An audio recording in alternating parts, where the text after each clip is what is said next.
올해는 유경수 여사 탄생 100주년이다. 유 여사는 1925년 11월 29일 충북 옥천군에서 육종관 이경영 사이 둘째 딸로 태어났다. 1950년 12월 12일에 8살 위인 박정희 중령과 결혼. 1963년 12월 17일부터 대통령 영부인으로 살다가 1974년 8월 15일 북한 공작원의 저격으로 별세했다. 유 여사의 온화하고 기품 있는 모습과 늘 웃음 띤 표정은 개발연대를 이끈 박정희의 냉철한 모습과 대조를 이루며 시대의 분위기를 만들고 퍼스트 레이디의 모범을 보여주었다. 남편처럼 늘 약자를 보살폈던 유 여사는 49년, 박 대통령은 62년을 살았고 부부로 함께 산 기간은 24년, 역사와 민심의 불멸의 자취를 남겼다. 조갑제TV는 유경수 탄생 100주년을 기억하는 영상을 지속적으로 올릴 예정이다.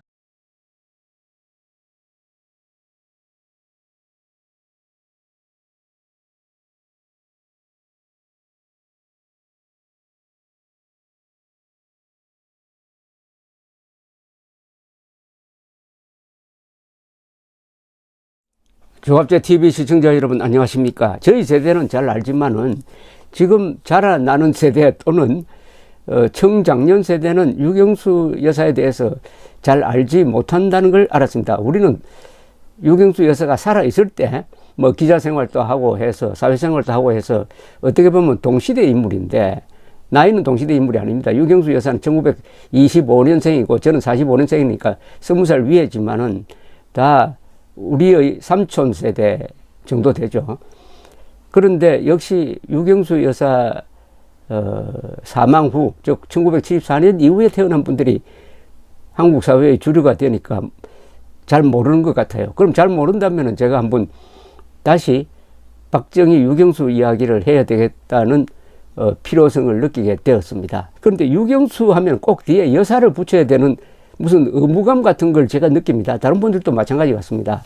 박정희 하면 대통령이 저절로 붙는데 그것은 워낙 오랫동안 우리가 18년 동안 대통령 또는 국가재건최고회의 의장이었으니까 그런 것도 있지만은 역시 박정희 유경수 여사에 대한 국민들의 일반적 존경심 때문에 박정희 대통령, 유경수 여사 이렇게 부르지 않으면 마치 불경한 것으로 보이기도 하는데 사실은 돌아가신 분이고 이제는 역사적 인물이 되었으니까 대통령 여사 떼고 불러야 정확하다고 생각합니다. 그런데 하여튼 유경수 반드시 여사가 붙어야 된다. 국민들 마음속에 심어놓은 유경수의 이미지가 워낙 좋다는 것이고 그 때문에 그 뒤에 퍼스트 레디가 항상 유경수 여사와 비교가 됩니다. 이게 아주 불리한 점이죠.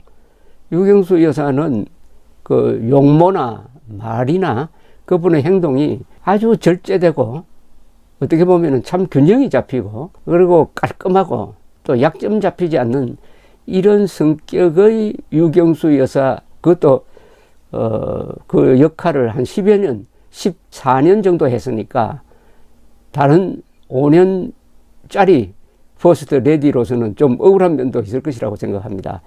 자, 그러면 이제 6.25를 계기로 해가지고 박정희가 다시 군인으로 복직을 합니다. 장교로 복직을 합니다. 그것도 말씀드리지만은 박정희를 대통령으로 만든 사람은 김일성의 남친이었습니다. 그래서 다시 소령으로 복직을 하고 1950년 여름 결정적인 순간이죠. 우리 국군이 저 낙동강 전선까지 밀려가지고 백선엽 장군이 지휘하는 1사단이 다부동 전투에서 혈전을 벌이고 있던 그 무렵 박정희 소령은 육군본부의 전투정복과장이라는 아주 요직에 있었습니다. 전투정복과장으로 근무를 하고 있었는데 그때는 대구와 부산, 육군본부가 대구로 갔다가 나중에 결국 또 부산으로 갑니다. 이때 한 분이 박정희 소령을 찾아왔습니다. 그분이 누구냐 하면 대구 사범의 한해 후배인 송재천이었습니다. 송재천 씨는 고향이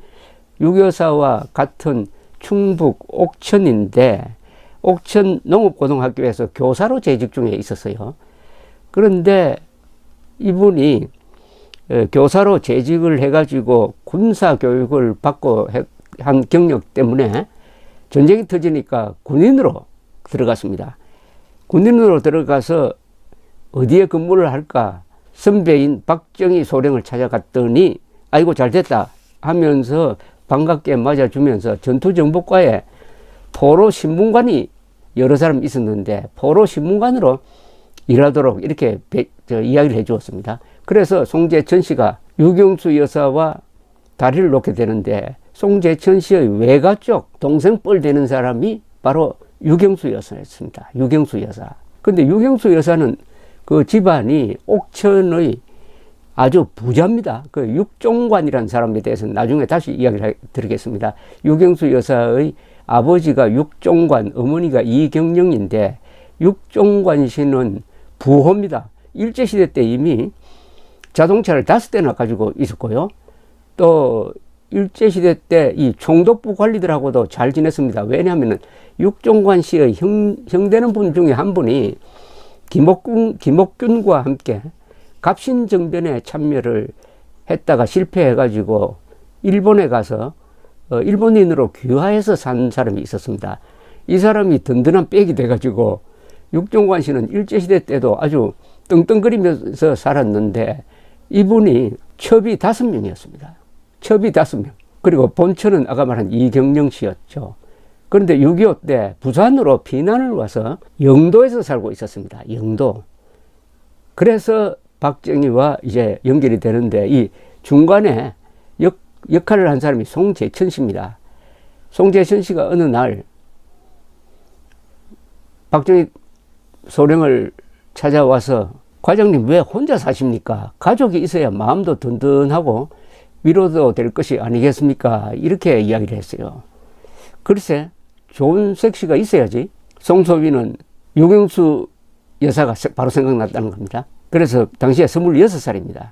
제가 보기엔 만점인데 과장님이 보시면은 만점이 될지 0점이 될지 모르겠습니다. 이렇게 하니까 박정희 소령이 그저 그런 섹시가 있느냐고 하는 정도고 별로 관심이 있는지 없는지 박정희 대통령은 항상 의사표현이 좀 소극적입니다. 며칠 뒤에 송소령이 다시 또 유경수 여사, 유경수 이야기를 꺼냈습니다. 박정희의 대답이 그럼 한번 만나 보기나 할까? 였습니다. 그래서 송재천 소위는 영도에 살고 있던 그리고 새방을 빌어서 피난살이를 하고 있었습니다. 이모뻘 되는 이경영 여사를 찾아갔어요. 이모님, 마땅한 자리가 있는데 영수 누이 출가 안 시키겠어요? 라고 물었습니다. 그래서 어떤 사람인데? 제가 모시는 상관입니다. 인품이 그만입니다. 성씨는 고령 박씨입니다. 이경영 여사가 이렇게 물었다고 합니다. 그렇게 좋은 사람인가? 청렴하고 강직하면서도 인정이 넘치는 분입니다. 이 이경영 여사는 이 박정희 대통령을 좋아하게 되고 육종관 씨는 싫어하게 되는데 이경영 씨가 마음에 들었어요. 여기서부터 이제 일이 잘 되기 시작합니다. 장모 될 사람이 마음에 들면은 장인이 싫어하더라도 그것을 돌파할 수 있는 힘이 생기는 거죠. 문제는 제일 중요한 게 유경수 여사의 뜻이겠죠. 그래서 부산에서 한 분 만납니다. 부산에서 아마 1950년 8월 하순으로 추정됩니다. 이 선을 보러 갈 때의 유경수 여사의 이야기가 있습니다. 저는 이 이야기를 상당히 감동적으로 소개를 하곤 하는데 제가 쓴 박정희 전기를 읽어보고 이 대목을 기억하는 분들이 많습니다. 어떤 일본인 기자가 제가 지금부터 말씀드리려고 하는 이 대목을 읽고 나서 감동을 받았다면서 요거 이 책을 일본어로 번역했으면 좋겠다고 말하는 분도 있습니다. 그래서 한 권이 그때는 박정희 전기 13권 나오기 전인데 한 권이 나온 적이 일본에서 번역돼서 나온 적이 있습니다. 자, 영도에 가서 이제 미래의 장인 장모가 될 사람을 만나기 위해서 들어가는데 방문 앞에서 박정희 소령은 군화의 끈을 풀고 있었습니다. 그 모습을 숨어서 바라본 사람이 바로 유경수였습니다. 유경수는 나중에 그 기억을 박목월 시인에게 이렇게 술회했습니다. 맞선 보던 날 군화를 벗고 계시는 뒷모습이 말할 수 없이 든든했습니다. 사람은 얼굴로는 남을 속일 수 있지만 뒷모습은 남을 속일 수 없는 법이에요. 얼굴보다 뒷모습이 정직하거든요. 이게 박목월 씨가 쓴 유경수 여사 전기에 나오는 글입니다. 한번 다시 읽겠습니다. 맞선 보던 날 군화를 벗고 계시는 뒷모습이 말할 수 없이 든든했습니다. 사람은 얼굴로는 남을 속일 수 있지만 뒷모습은 남을 속일 수 없는 법이에요. 얼굴보다 뒷모습이 정직하거든요. 얼굴보다 뒷모습이 정직하다. 참 멋진 말입니다. 뒷모습은 속일 수 없다. 우리의 사람의 뒷모습이 뭐냐? 앞모습, 옆모습, 얼굴은 참 많이 가꾸는데 뒷모습을 이렇게 눈여겨보는 사람이 있었다는 이야기입니다. 며칠 전에 조갑제 TV에 육성 녹음 자료를 올린 게 있습니다. 1960년대 말에 유경수 여사가 외국어 대학교를 찾아서 학생들에게 강연을 하고 학생들의 질문을 받아서 인문이답하는 장면이 나오는데 그 녹음 테이프를 들어보시면은 평소 생각하는 이미지의 유경수 여사하고 조금 다를 겁니다. 충청도 아줌마 같은 수더분한 이야기를 합니다. 그러나 아주 이 약점 잡히지 않으려고 말을 돌리기도 하고 해서 아주 뭡니까? 영리한 분이라는 인상은 받는데 거기서 또 한 번 남편 박정희 대통령에 대해서 이야기하는 대목에 이런 게 있었습니다.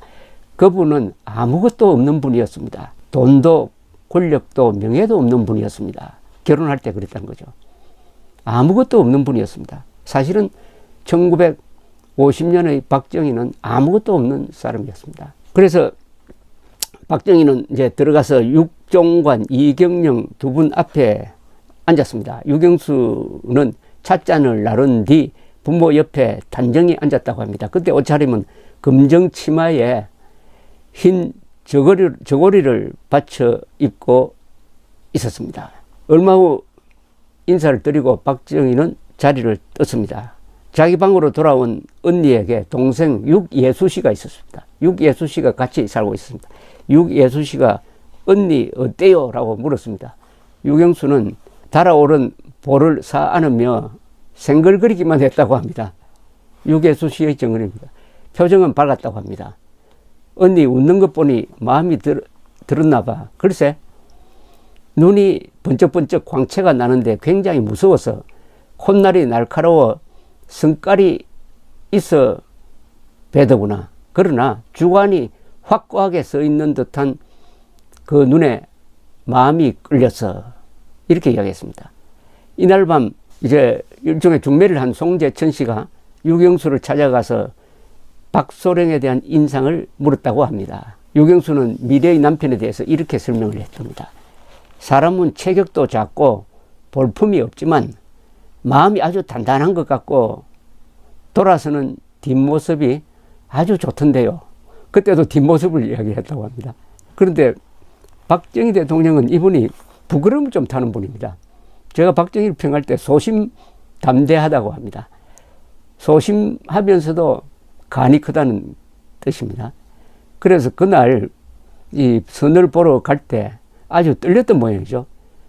그래서 소주를 몇 잔 마시고 갔다는 게 당시 전투정보과에 부하로서 근무했던 한무협대위의 증언입니다. 송재천 씨가 이제 박정희 소령을 찾아갔습니다. 맛은 본 소감을 물었는데 싫다는 내색도 좋다는 표현도 하지 않고 얼버무렸다고 합니다. 근데 박정희는 만만한 사이인 김재춘 소령에게는 이런 말을 틀어놓더랍니다.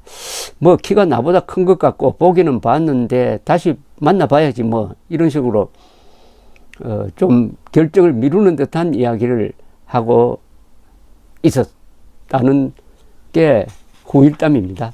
자, 그런데 이때 박정희는 이제 바빴습니다. 왜냐하면은 박정희는 1950년 9월 15일 인천 상륙작전이 있은 날 중령으로 진급을 합니다.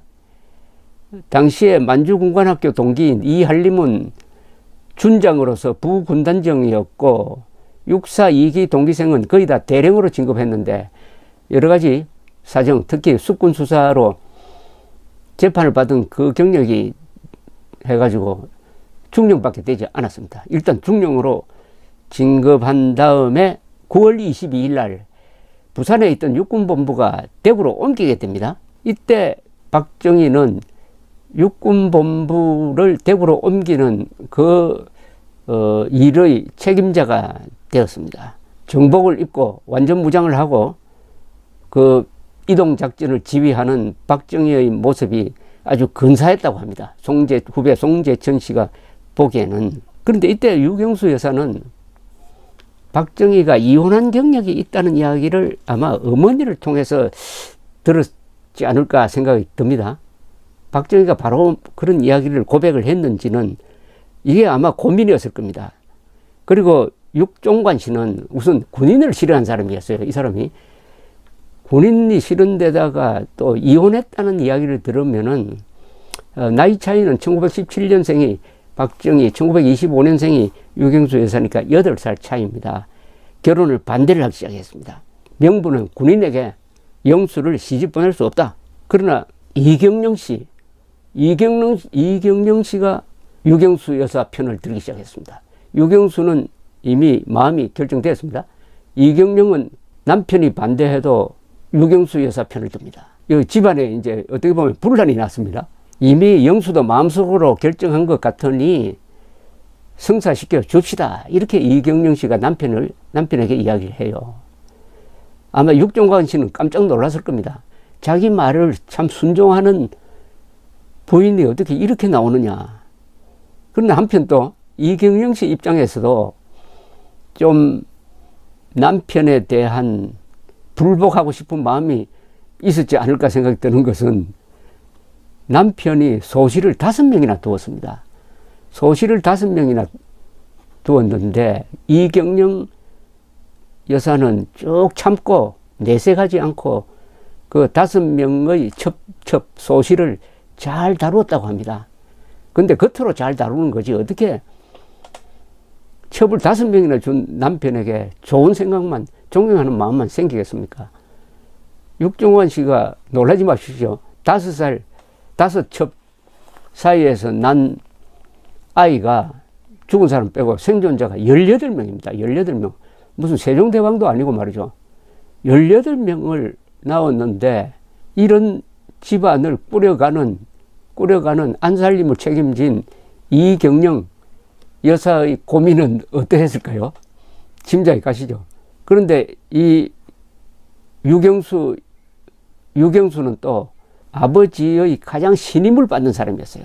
나중에 따로 설명드리겠습니다만 이 육종관 씨는 부자인데 이 소실들을 그냥 놀려두지를 않았습니다. 소실들을 일을 시키고 해서 일종의 농장처럼 자기 집안을 운영을 했습니다. 그러니까 돈 관리가 필요한 거죠. 그 돈을 누가 관리하느냐 하면은 유경수 배화여고 출신인 또 한때 유경수 여사도 이 중학교에서 가사 담당 교사를 한 적이 있습니다. 1년 남짓.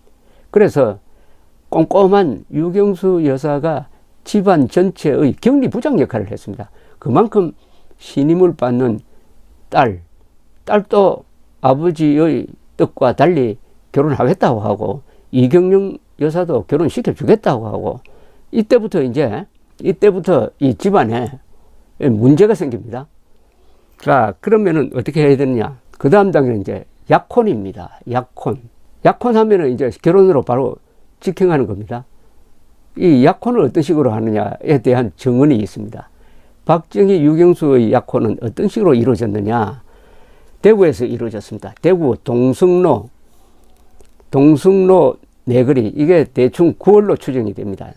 동성로 내거리 자유백화점역 1식당, 3화식당에서 약혼식이 있었습니다. 박정희는 이영건 중위를만 데리고 갔습니다. 648기입니다. 전투정보과 사무실에서 이영건 중위에게 나하고 식사나 하러 갈까 하고 말을 턱 건네더랍니다. 다른 과원들은 점심 먹으러 나가고 없었어요. 이영건은 영문도 모르고 지프에 올라탔습니다. 식당방에 들어가니 목이 길고 고상하게 생긴 처녀가 할머니와 앉아 있었다는 겁니다. 목이 길고 고상하게 생겼다. 이영건 씨는 그 뒤에 뭐 정치도 하고 또 민족중흥회 회장도 하신 분인데, 목이 길고 고상하게 생긴 처녀가 할머니와 함께 있었다는 그 기억을 뚜렷하게 가지고 있었습니다. 그 자리에는 연애를 한참 하고 있던 김종필 중위와 박정희의 조카 박영옥 씨도 박정희 편에서 참석을 했습니다. 식사하는 걸로 약혼식은 끝났습니다. 그러니까 이경영, 유경수, 박정희, 이영건, 김종필 그리고 박영옥 씨 등이 식사하는 걸로 해서 이제 약혼은 끝났습니다. 문제는 이제 결혼이죠. 결혼을 앞두고 이제 본격적으로 육종관, 장인이 될 육종관 씨의 견제가 시작됩니다. 그런데 이 무렵은 어떤 무렵이냐? 이제 북진입니다. 북진. 9월 15일 인천 상륙작전, 9월 28일 서울 수복, 10월 1일 38선 돌파, 10월 18일 평양 함락, 평양을 다시 탈환하죠. 그리고 10월 19일 중공군 수십만 명이 압록강을 넘습니다. 10월 25일 처음으로 중공군이 산에 매복했다가 북진하는 국군을 칩니다. 중공군의 게임. 그리고 소강 상태. 그러다가 11월 하순에 다시 총공세를 할 때 중공군이 본격적으로 반격을 개시를 해가지고 유엔군이 무너집니다. 총퇴각이 시작됩니다. 이게 51년 1월 4일 다시 서울이 빼앗기는 일사후퇴로 이어지는 것입니다. 이 무렵에 결혼식을 올리게 되죠. 결혼식은 1950년 12월에 12월 12일로 기억됩니다. 대구에서 이루어지게 됩니다. 그런데 이 결혼식까지 가게 되는 과정이 순탄치가 않아요. 육종관 씨의 반대, 이경영 씨의 설득, 그래서 안 먹히는 이런 상황은 요 다음 내일 다시 설명을 드리겠습니다. 앞으로 많이 경청해 주시기 바랍니다. 뒷모습이 좋았다. 사람은 얼굴로는 속일 수 있지만 뒷모습은 속일 수 없다. 박정희의 뒷모습이 그렇게 든든했다고 하는 유경수 여사의 이야기를 이어가겠습니다. 감사합니다.